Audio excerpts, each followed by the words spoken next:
Šiandien ryte, kaip ir įprastai, važiavau į darbą. E, nu, važiuojant į darbą savo ramiai, čia buvo kažkur 5:20, 5:25 ryto. Važiuojant į darbą, išgirdau tokį labai didelį garsą. Garsas buvo vos ne kaip pagalvojau pradžioj, kad tai gal kažkokia raketa, ta prasme, todėl kad, nu, ant tiek garsiai buvo, kad, nu, pristabdžiau automobilį.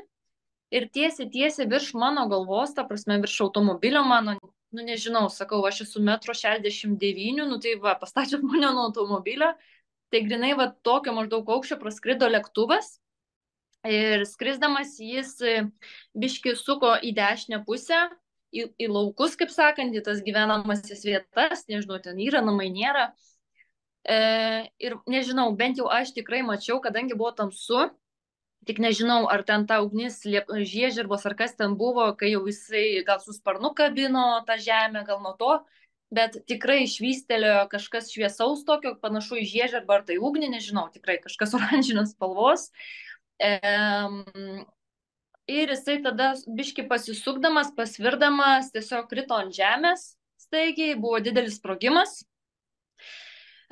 Nu, bandžiau kviesti pagalbą be abejo, nu, bet ryšio nebuvo, tai važiuojant pakeliui pareigūnai kaip tik netikėtai taip perspėjau juos, nu, tai jie ir nuvyko, tai kaip ir taip buvo. Nu, buvo didelis šokas, aišku, nes, nu, ne kiekvieną dieną tokie dalykai vyksta. Nu, kaip ir minėjau, pradžioje tikrai išsigandau, kad ten kažkokios raketos bus, nes, nu, esant tokiai dabartiniai situacijai, tai, nu, žinoma, mintis visokios.